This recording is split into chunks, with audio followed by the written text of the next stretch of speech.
All right, Michaela. Pleasure meeting with you today. How are you feeling? Feeling good. I had a good day. It was a little better than yesterday. Oh, that's good. Just before we begin, I do want to go over a little bit of confidentiality with you. Everything that you're going to share with me is going to stay between us. I do have some cohorts in my class that I will be sharing it with, but other than that, I won't extend any further. There are some limits to confidentiality. It's more so if there's any suspected abuse of children, elderly, or persons with disabilities, or if there's any intent to harm yourself or to harm others. That's the times that I will make judgment calls if I need to break confidentiality. Do you have any questions on that? Nope. Perfect. So can you tell me, like, what brings you in today to talk to me?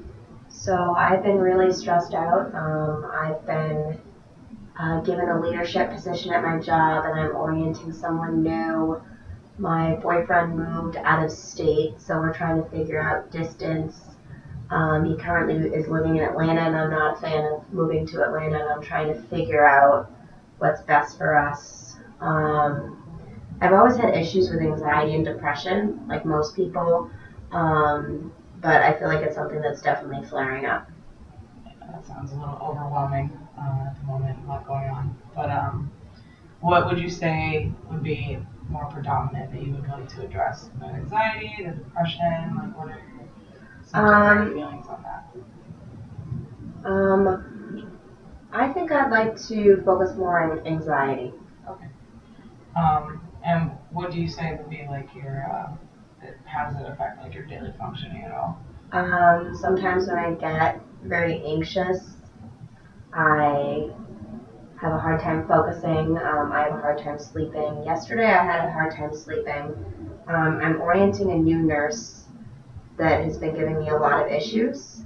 And the night before I toss and turn and I keep waking up at like 2:34 in the morning and have a hard time going back to sleep. So I'm having a hard time focusing. I feel like when I get anxious, I get short with people.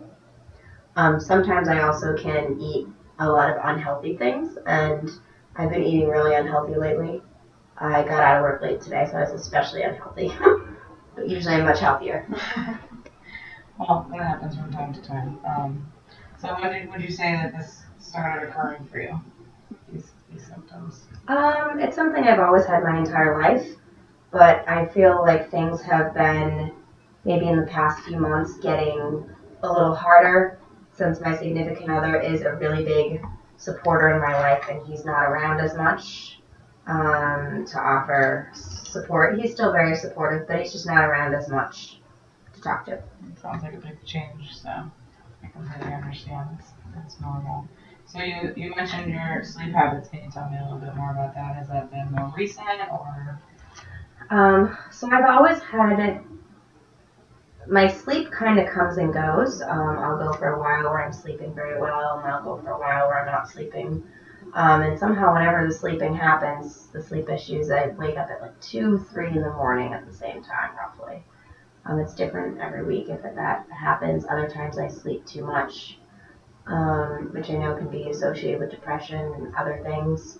But I feel like this has been really bad, or more so noticeable the past few months. And my coworkers have noticed I've just been kind of stressed out. I've been biting my nails more than usual. Little things. Little things like that, yeah. Becoming aware of that. And then you said your diet has changed a little bit too. Is that more recent? Or? Yeah, I like to be in control a decent amount. I usually go to the gym. I'm more active. I eat pretty healthy. But with this new schedule and orienting this person, it's consumed a lot of my time. So I haven't been going to the gym as much. I feel like that may be making me anxious, depressed, because you're not releasing the hormones to kind of calm you down, and those feel good. The endorphins? Endorphins, yeah. Yes, that's the word. So I just haven't been as on things as much as usual. And is that more so like when your significant other moved, or is there any other event that happened prior that maybe have you noticed when this all started? I think just progression. It comes and goes, because when he's here, I definitely eat more unhealthy, but that's probably because we're going out. But I think it's definitely more so related to what I'm doing at work. I'm orienting someone, and we're very short-staffed, and I'm running around. I didn't get a lunch break. And I've been up since 5 in the morning, so it's kind of a long day. It's a very long day. Can you tell me a little more about what you do, like what your occupation is? So I'm a registered nurse. I have been a nurse for 4 years. I graduated nursing school in 2014. Been working at the hospital since January of 2015, so I'm roughly a little 3.5 years now working. 4 years as an RN. I worked in all different departments of the hospital, but now I'm in the emergency room. So I, of course, deal with a high stress environment. You never know what's going to come in. Today we had gunshot wounds, strokes, cardiac arrests, heart attacks, a little bit of everything. But that's a general idea of what I'm doing, and I'm at the point where I am chosen by administration to orient and teach new nurses, etc. So I've been a big resource for a lot of people in teaching. That's great. It's a wonderful accomplishment, and your hard work's paying off. And you got a very high stress environment. Sounds like you got to stay on your toes. Mm-hmm. But personally, have you had any medical concerns or anything drastic in like the past or recently? Not anything right now. My biggest concern is, well, I'll try to think. Are you thinking just medical in general or psychological? Medical for now. We'll talk a little more psychological. Okay. So I would just go with, I do have an issue with my right hip. Mm-hmm. It's been a hard time. It's taken years for them to diagnose anything, but we finally came to the conclusion after roughly 10 years of testing and imaging when I had a couple falls at the airport, November 4th of 2017. I had some piriformis issues, so I did have some mobility and depression issues from that, because when that flares up, it's very hard to walk, and my significant other's great. He was helping me move around the house, etc. for a little bit. Sounds like he's a good support system for you. He is. And where do you currently reside? I currently live downtown. My sister actually moved to West Palm and moved in with me from Boston. We've lived in an apartment. We live on Clematis Street in a condo. We've been there since January 15th. That's great. Mm-hmm. Can you tell me a little bit more about your relationship with your sister? You're obviously close enough that you live together, So my sister and I were really not close when we were younger. Interesting. I have a brother, sister, and myself. I'm the oldest, my sister's the youngest, and there's roughly 1.5 years between each of us. So Erin and I that's my sister Erin. I'm 27, and she is 24.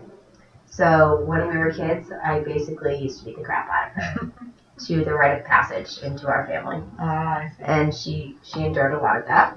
And for a while we didn't get along because she's a little perfectionist and she would tattletale. And eventually, as we got older, we became really close. She actually had something happen that caused her to move to Florida. So she's been very close with me the past year or so. So again, you have a good support system at home now currently too. Yeah. And how's your relationship with your brother? I don't really see my brother that much. He's very independent. He likes to do his own thing. He's not really the type of person to take initiative and go out of his way. Be like, oh, you're in town visiting, let's do something. He'll say something here and there, but you kind of have to poke and prod him. You kind of have to make the effort more so, Yeah. It sounds like. Yeah. Mm-hmm. And how about your parents? Can you tell me a little bit about them? Growing up? Let's see. So my mom was a nurse. I remember when we were kids that I would always get into her medical supplies and get grounded for lying and blaming it on the cat. I would take her Sharpies and draw organs on my little brother in Sharpie, and she would be mad because it would take a week for her to get out of the shower. My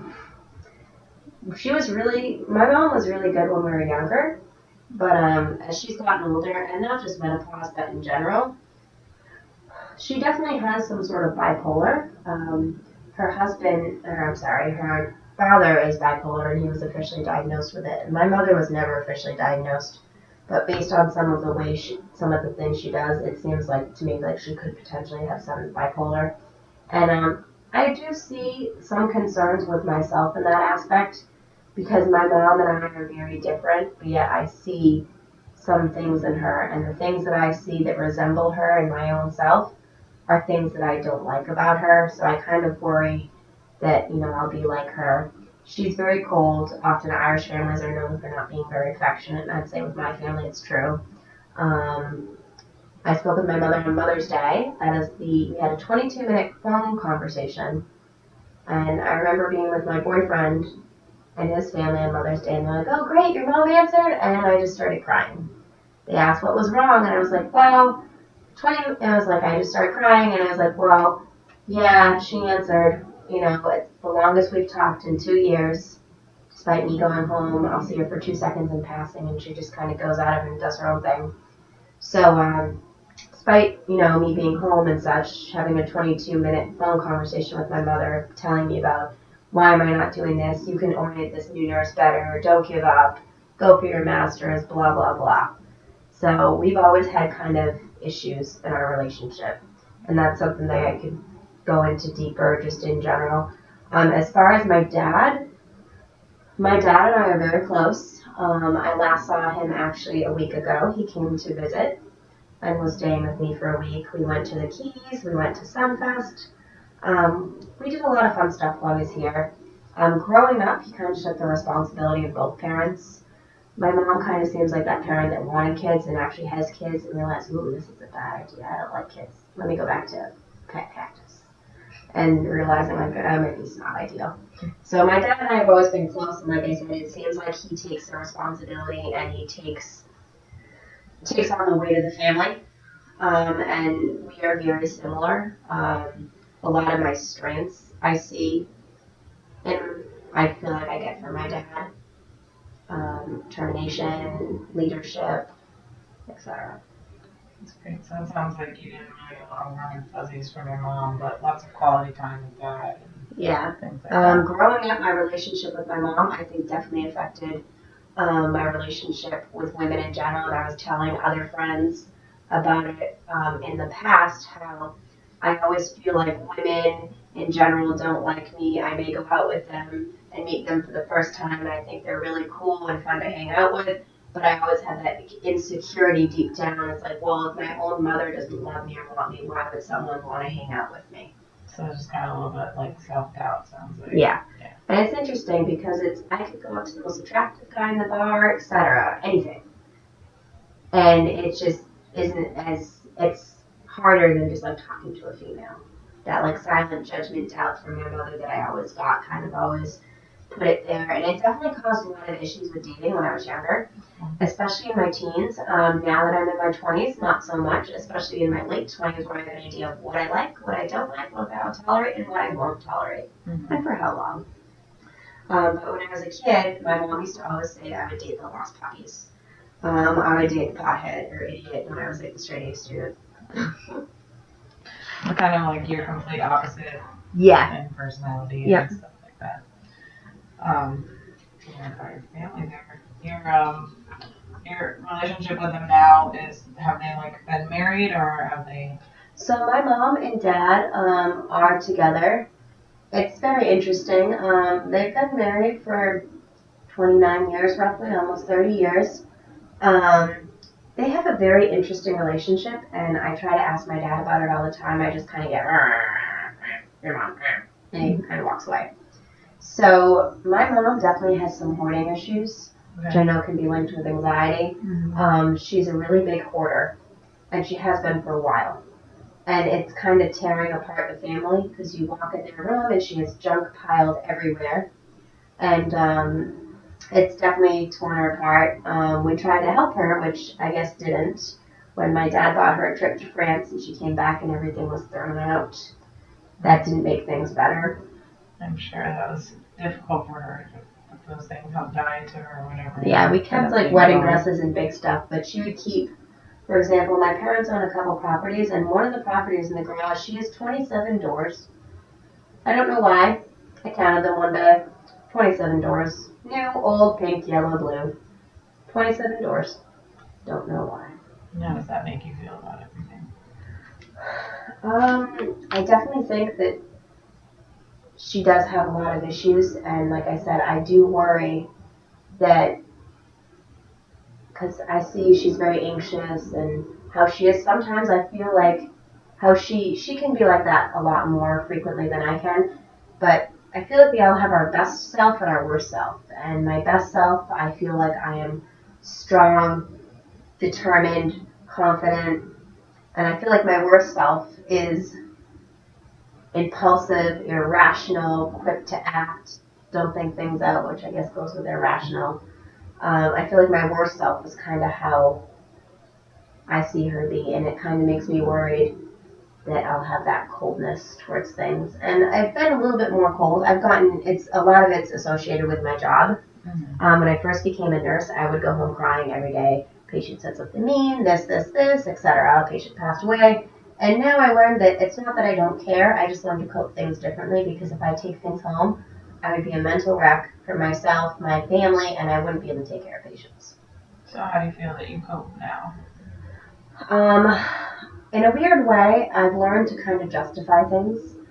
And I'm sure I haven't been in a situation where I can't talk myself out.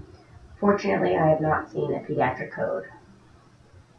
Is that something that no you're baby drowning or anything. afraid to see, or it's not? That is something that I'm a little afraid to see. That would be hard. So how I usually cope with things is I can kind of rationalize and justify in my head. For example, I will say we do see a lot of deaths. I didn't have anyone pass away today, but when someone does, my first patient that passed away, I'll never forget him. It was December 17th, 2016. He came in a complete mess, and I knew that I wouldn't be able to save him. I'll spare you all the medical jargon, but he was a mess and he was going downhill. I was with him one-on-one for 3.5 hours, and I did everything I could to save his life, and at the end of the day, it wasn't enough. And I was so upset, it bothered me for probably 3 or 4 weeks. I had a couple nightmares about, like, I would see his face in my sleep and blood dripping from the ceiling. I would hear, like, his groans and screams, though he had, like, a gurgle more than a scream. But I would hear that noise. And I remember after that, even after I had a couple patients after that, I'd still see his face. And I had a hard time with it. And I kind of taught myself, like, okay, why is this bothering you? Told myself, what would you do different? And I was like, you know what? I really wouldn't do anything different. I did everything I could. So I'd like to go through and think of what did I do? What would I do different? What would I change? And I wouldn't change anything. And a big coping mechanism for me is trying to think of some sort of justification or understanding. And I came to the conclusion that he was covered in pressure sores, he was so abused, he was from a nursing home, he didn't have any family, and he was 50 years old and he looked like he was 90. I thought he was 90. I checked his ID band so many times in his paperwork to make sure I had the right patient, but it was the right patient. And my justification for his passing was I probably gave him more attention in those 3 hours one-on-one trying to save his life than he's gotten his many years. I wouldn't say his whole life, but definitely in many years. Recent. And I feel like I fought for him. And it may have had a different outcome. He may have passed. For some people, passing away is bad, but for others it's a blessing. Right. So with him, I saw his passing as he finally had someone that gave him attention and was there for him and who fought for him, who advocated for him, someone that wouldn't give up even though the doctor and other people wanted to, and someone that finally freed him. It's a very honorable way to go. I'm sure it's absolutely horrible losing your first person, you know what I'm saying? That's a very difficult thing to go through, and you find a way to find the positives in what you've done, and you tried to help them as much as you can, and that's very noble of you as a person as well. So Thank you. It's a good strength to have. Just speaking more medically, do you know, sorry to just switch on you like that. That's okay. But can you tell me anything about your developmental history, anything growing up? Do you know of any like speech things or any issues growing up developmentally? For me? To your knowledge, yeah, do you? Not necessarily. When I was a kid, I guess my mom said I had frequent ear infections, but I mean, that's not really necessarily that, just medical in general. Mm-hmm. Developmentally, no. My big thing is I'm blind in my right eye, which kind of messes up my walking and all kinds of weird things. Probably messes up that hip alignment I spoke about earlier. But not necessarily me. My dad is dyslexic, and so is my brother. I'm sorry, my mom has a little. My dad is dyslexic, and so is my brother. So there could be some sort of something with that, but I never got diagnosed. I never had real issues. I just was blind in school and would take a little bit of time to read things. And they were wondering why I was so slow, and then they realized I couldn't read the letters. So. So you had to adjust, but it seems like you've done well for yourself and you've gone through school and, it didn't really hold you back in any kind of way. Nope. But I know we briefly touched on, like, your family's mental history, talking about your father's bipolar. Is there any other history that you know of, mental illness, anxiety, depression, things like that throughout the family, substance abuse, everything? So, when I was younger, my dad was a very heavy drinker. His friend Steve was very close with him. It was his high school, college buddy. And when I was a kid, I remember my dad used to drink all the time. I remember going to get orange juice in the fridge once and drinking it and getting violently ill and sick. And I found out later that that was my dad's friend's orange juice that was spiked with vodka, rum, or whatever he put in it. So my dad did drink a lot when we were younger, and then he realized what influence that friend was having on his life, and he hasn't drank. I mean, he drinks socially now. It was an alcoholic before, but it was more I don't know how to say it, an addiction versus a choice. It's a very gray line. But I mean, it's something that he can go out and drink. We had cocktails, we did stuff, but I wouldn't say he's an alcoholic now. He's a social drinker, but before he was heavily drinking, and I think it was more from peer pressure relations than a physical need addiction drive by the usual, I guess I'll say the usual classification of what I understand addiction is often considered. Okay. My mom was never really much of a drinker. Actually, she was the one that would criticize someone for having a glass of wine with dinner on their 21st birthday. She was always really strict on a lot of things. My brother, sister, and I, we all really don't drink that much. I probably drink the least. No drug use of anyone that I know of. My sister smokes marijuana. My brother smokes marijuana. Actually, I think my whole family probably smokes marijuana except me. Yeah. Now it's legal in Massachusetts. No, my mom and dad, no. I know when they were younger they did.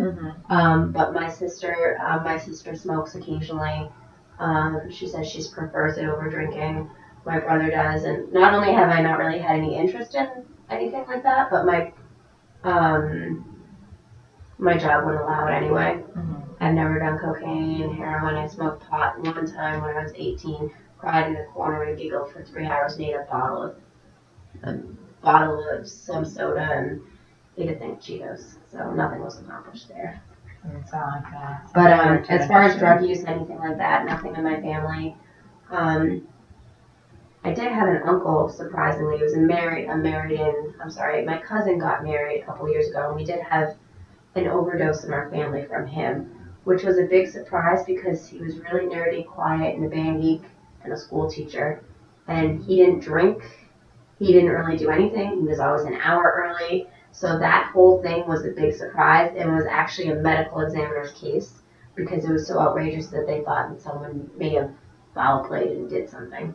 So that's really the only thing I can actually say in my family related to any real drug use aside from occasional drinking or, I guess, occasional marijuana.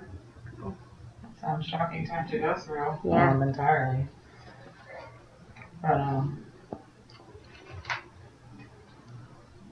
can you tell me more of no other mental history or illness there, anything throughout the family? My grandmother has Alzheimer's disease. How are you doing with that? I actually was a caregiver for her.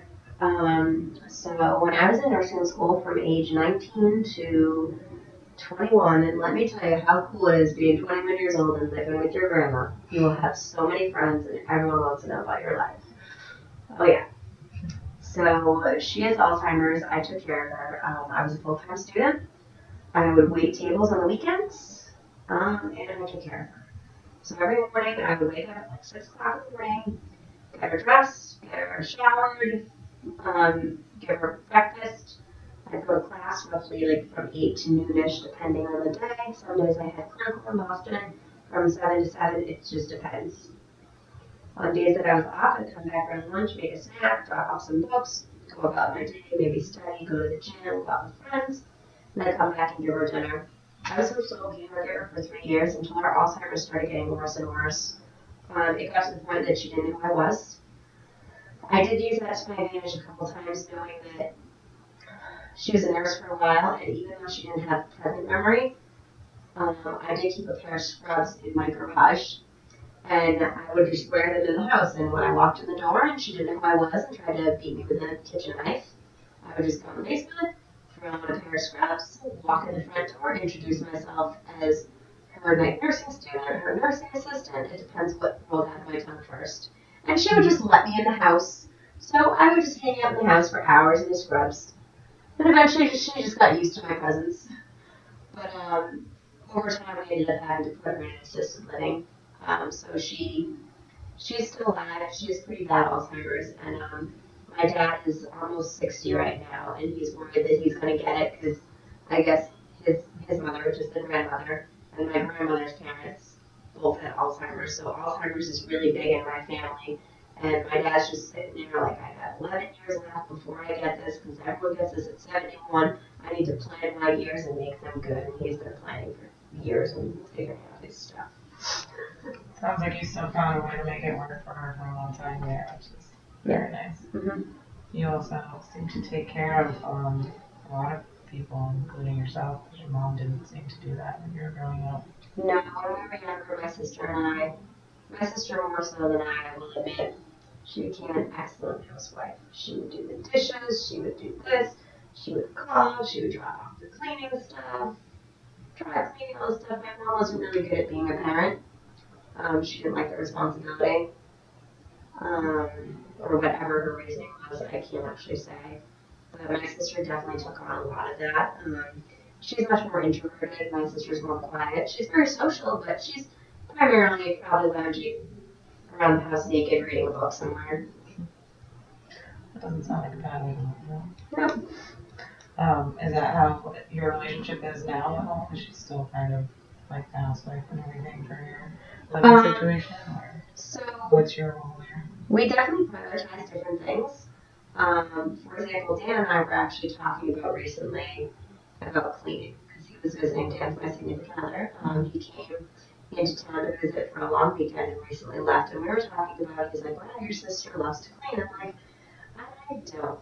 And him and I said, like, okay, well, what are we going to do about cleaning situation? I was like, well, Aaron and I have an agreement. I would much rather, people prioritize value different things. I value my free time. My free time is much more my sanity. I value that more than I value money. Aaron would rather save a couple bucks and have, like, cleaning is therapeutic for her. So I'll pay more on bills and other things, and she'll just, like, pick up cleaning. So it's perfect for her because she likes doing it. And then I'll cover more bills and compensate in other ways. I'll buy groceries. I'll spend the money. I'll buy the cleaning supplies. I'll buy the groceries. But she loves cooking. She doesn't mind cleaning, and it works out for both of us. Sounds like you come home from a very stressful day at work, and the last thing that you want to do is clean, or you kind of just want to do a little more self-care at that time than take on more responsibility or things like that. So Yeah. that's important though, to make sure that your sanity is there so that you can go into your job the next day and give your best effort too. Yep. Do you have any military in your family at all? No, I actually don't. Kind of normal. And then I think my great-grandfather served in World War II. My grandfather that passed away a few years ago served, I think, in World War II. That's it. And I just assume he is because he was one of the veterans had another time, so I think he was. He never really talked about it. Hard thing to talk about sometimes if it's not a good experience. How about any legal history? Legal? Anyone in my family in that field? You mostly. Oh, wait, legal history, like have you ever been arrested? Oh, no. Things like that. No. I think. No, my worst thing is I got pulled over before, and that's about it. I've never really gotten a ticket. I've never really gotten in trouble. I am notorious for driving a 1996 Toyota Ghetto Camry. I've been probably pulled over 150 times in my life. I've never got a ticket. It was always like, oh, you look like this car that we're chasing, or it was for suspiciously driving on Palm Beach in a ghetto car. So more profiling than Yeah. actually doing anything Yeah. wrong. Someone pulled me over because they saw my eyes in the rearview mirror, and they thought they were pretty. So I've never gotten any legal action. You abide by the rules more so. Yeah. I've never got into trouble. My brother and sister never did. As far as family in general, like that. And I know you mentioned that you're Irish. Is that like the only ethnicity or culture that you identify with, or is there anything else? I am mostly Irish. My mom's mother, which is my grandmother, she is Polish as well, and apparently there's a tiny bit of Portuguese from my mother's grandfather that I don't seem to have any of those traits of. And how about religion? I was raised Irish Catholic. As far as now, I wouldn't say I necessarily associate with any particular religion, but I am very open and I like to hear about different people's ideas and understand and respect them. Especially through my work, I've kind of got a better understanding about prayer, this, that. I definitely I have a very big just kind of spirituality. I think if you are a good person, things just kind of work out. But I don't necessarily have any religion that I associate with at this moment. When I was young, I went to Christian doctrine, but I really just did it for the free donuts, and my parents forced me. So nothing that would intervene with any kind of therapeutic alliance that we have or anything like that? Nope.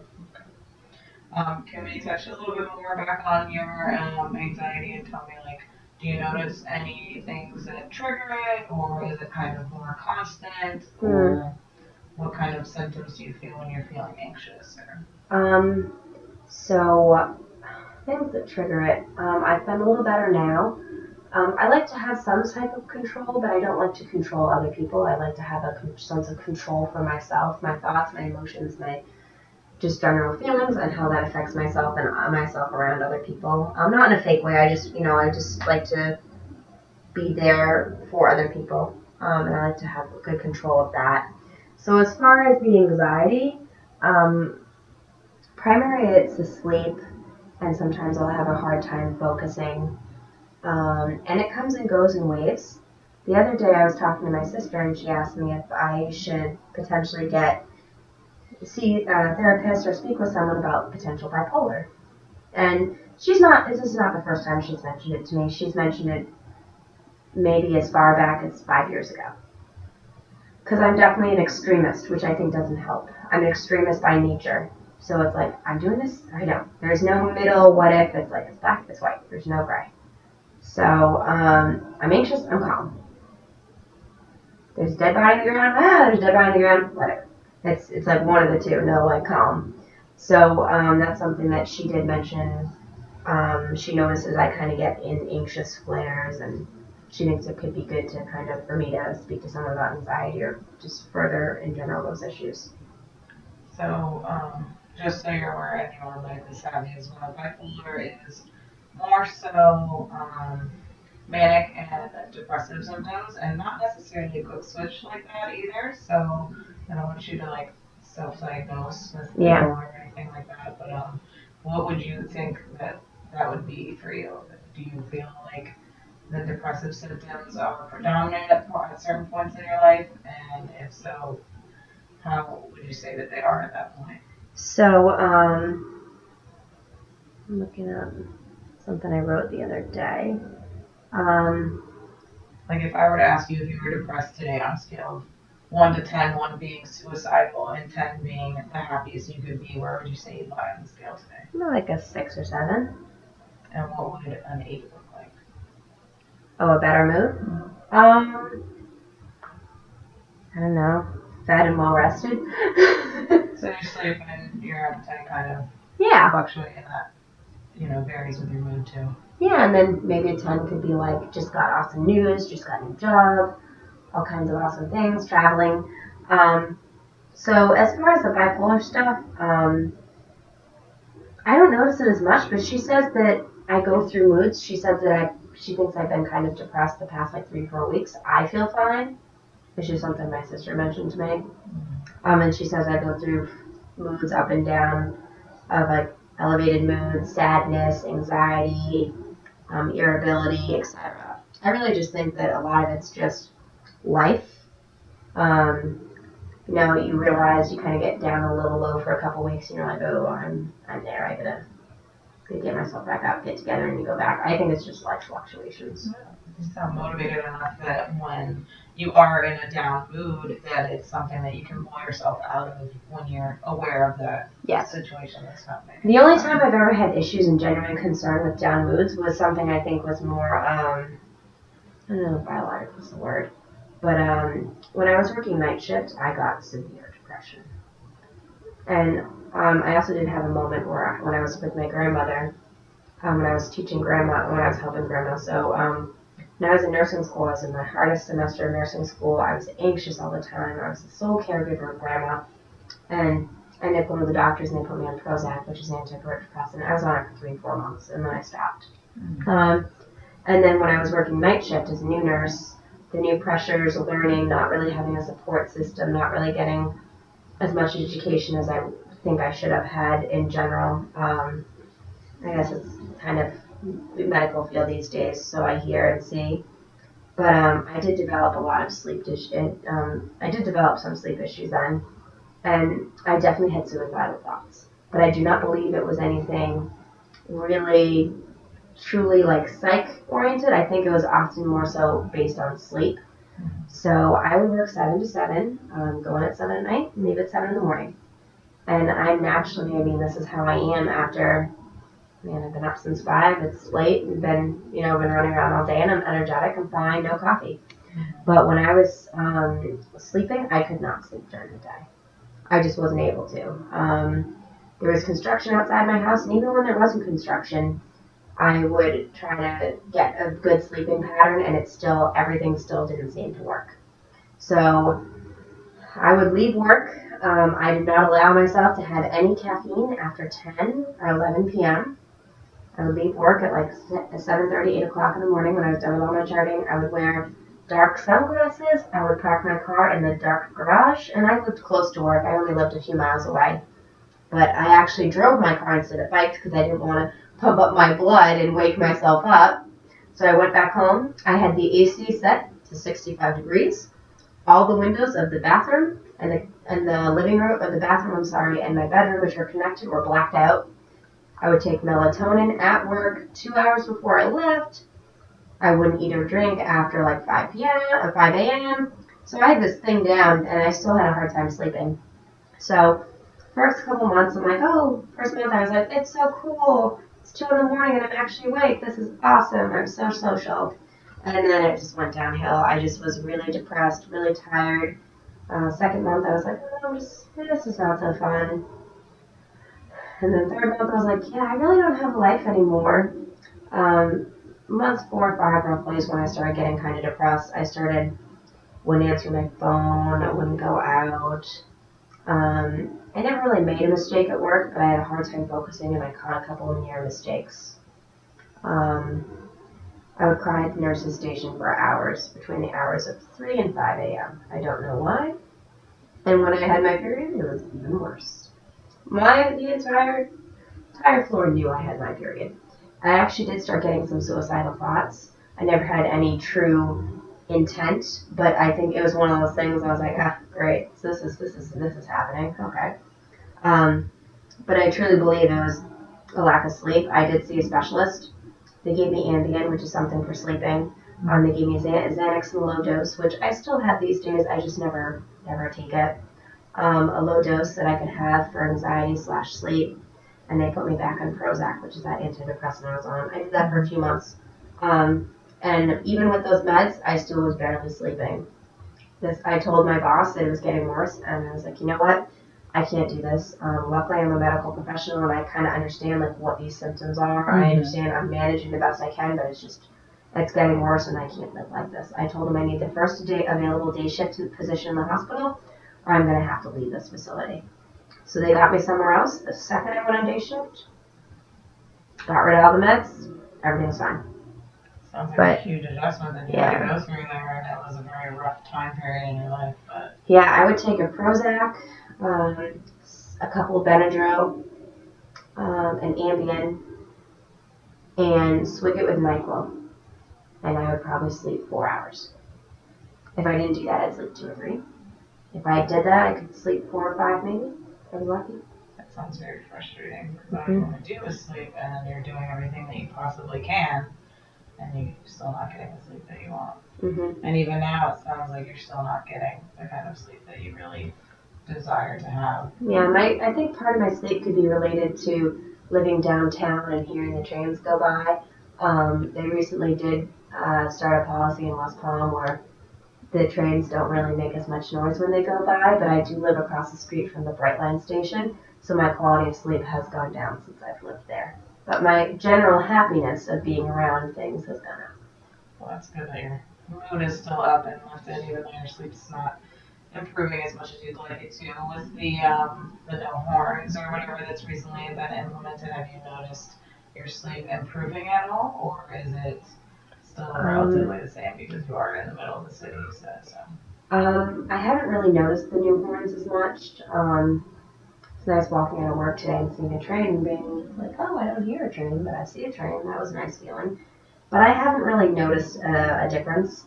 I've also had my significant other visiting, and he can be very loud when he moves around. So I'm a light sleeper. He moves, go to the bathroom, it kind of wakes me up. So now that he's gone, I'm looking forward to a nice, restful night's sleep tonight. Well, that's good. I hope that you can get the rest that you have been desiring to have. Um, just overall in general, what would you say that your goal would be with talking with me or going to therapy? What would you say your goal would be overall? I think I'd like to work through anxiety. Perhaps I could get some good suggestions for coping mechanisms. Also, I want to try to work on myself. Through orienting that nurse that I've been orienting, she's very impatient, impulsive, etc. And I kind of, it's interesting because it's like kind of like teaching myself. Those characteristics I don't like in myself, it's like I'm seeing that in another person. So it's trying to force me to be patient. She's trying to run around and I'm trying to force me at myself to be grounded and be like, I understand you want to do that. Trust me. I know. I like to do that, but we can't do that. We need to do this.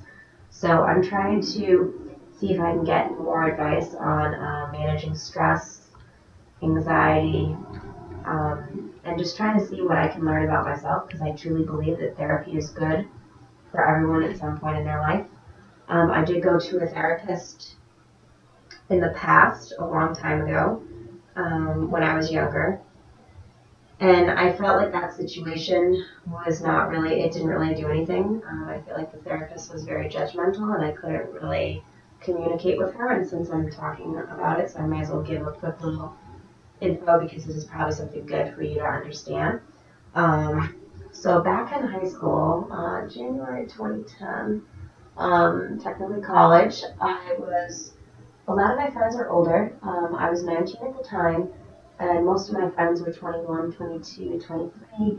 There was a party, and I was babysitting someone's kid, and everyone went out, and I stayed at a friend's house, someone that I've known for a while. My boyfriend, not the day I met the current person that I'm seeing, this is a long time ago.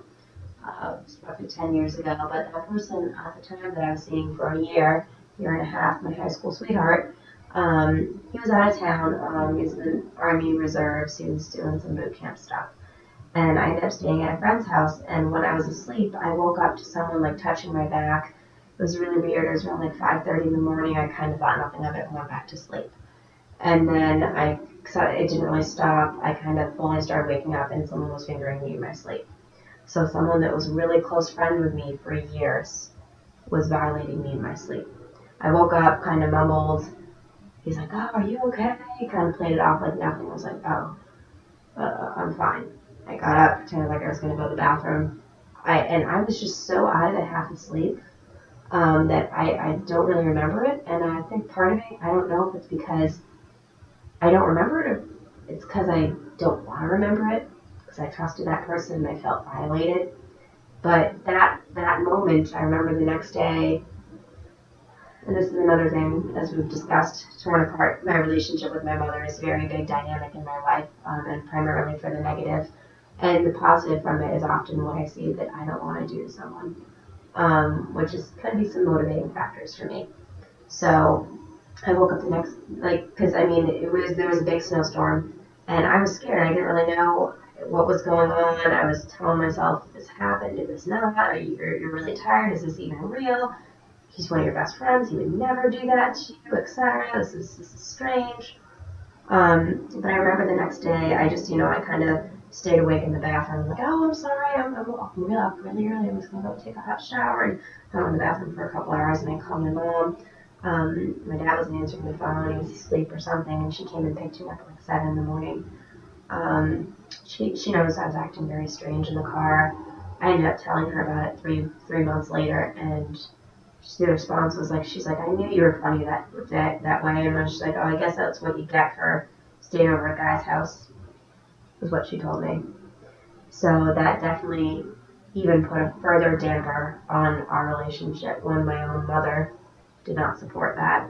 I remember that day I was still really anxious. I called my boyfriend, and I actually went to the police office and filed a police report.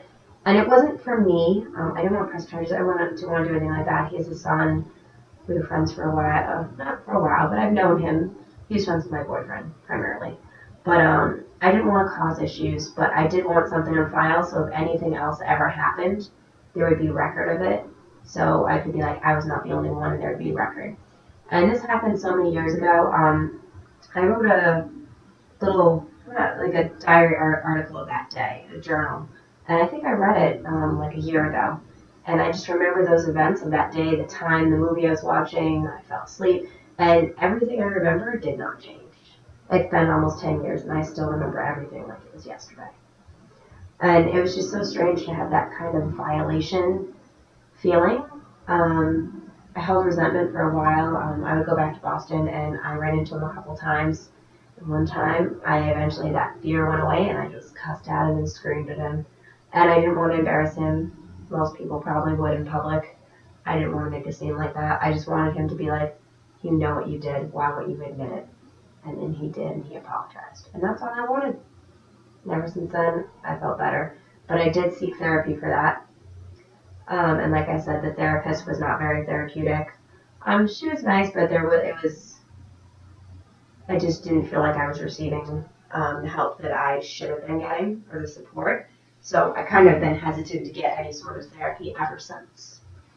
Understandably so. It's a trauma if you're not getting any kind of, feedback or anything like that you need when you're experiencing these things. Why would you want to go back to them? So that's completely understandable. But it sounds like you got some feeling validation from the perpetrator at least, and you're resilient in the fact that you moved forward and you were able to confront them and handle it in a way that, even though it's not the way that you wanted, it gave you some kind of catharsis, some release, because you got what you needed, an apology at least, some recognition of the event that occurred and things like that. So. Yeah, I got a lot of closure from that, and that made me feel a lot better. But I still, deep down, my boyfriend is familiar with this, and I mentioned to him when we were having just a conversation the other day, around Mother's Day. He's like, you seem to have, your relationship with your mom, that reaction was not what I expected when you were disappointed, and, we talked for 22 minutes, etc. And he knows that situation. He's like, you still don't forgive her, do you? I'm like, I don't know if I ever will. I tend to be very forgiving.